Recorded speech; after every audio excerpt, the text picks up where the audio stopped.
things that we've decided is that we'd like to do is, because of the need for making the information that ReSDA gathers available to communities as quickly as possible, one of the priority projects we decided on is to create an atlas.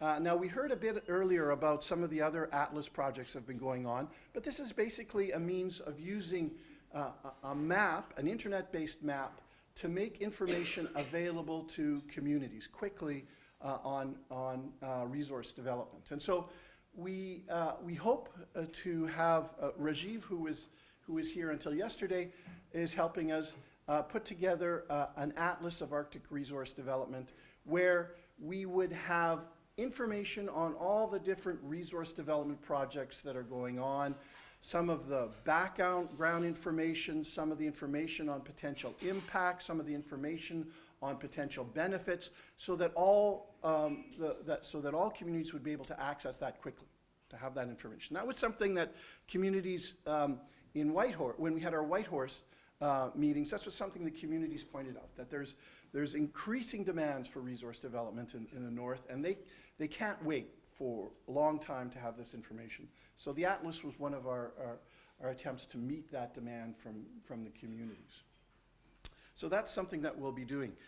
And then, Josh, the next one.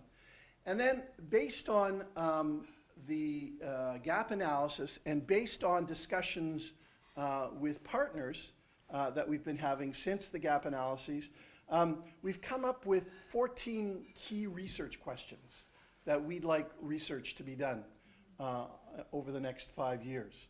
And I'll quickly go through these before we move on to the researchers themselves. Resource development impact indicators. What we basically want to know is, how can we develop better community-controlled and community-managed indicators of change linked to resource development? This is an important project for ReSDA. Measuring the fiscal linkages. How can we maximize the so-called stickiness of money, the amount of money that stays in a region? The distribution of financial benefits within communities. What are the various ways that funding is distributed within communities, and what are the impacts of these various methods?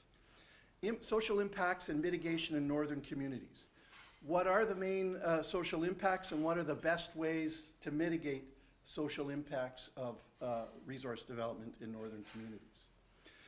Long-distance commuting in Arctic communities. What are the best options for Arctic communities in dealing with issues around long-distance commuting? Impact benefit agreements and beyond. What are the best ways to deal with negative impacts arising from current impact benefit agreements? Resource development and subsistence activities. What can be done to ensure that resource development does not negatively impact the subsistence economy of northern communities? Social and economic impact assessment. What are the different forms of socioeconomic impact assessment used in the north, and what forms are communities most comfortable with? Education and training benefits. What are the best examples of employment, training, and education programs associated with resource development in the north? Community well-being and resource development. What are the best measures of well-being for northern communities, and how are these impacted by resource development?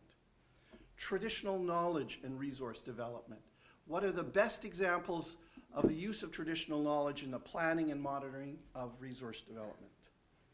Best practices in industry, government, and community relations. What are the best practices in developing relations between these three groups, and how do these relationships influence success? Gender and resource development in the north. What is the relationship between gender and resource development in the north? And finally, environmental impacts of resource development. What are the negative environmental impacts that resource development has had in the Arctic, and how these negative impacts have affected communities? How have these negative impacts affected communities, and what mitigation practices ensure that they're dealt with adequately? So very briefly, that's the list of 14 areas that we're looking at right now as key questions for our research project.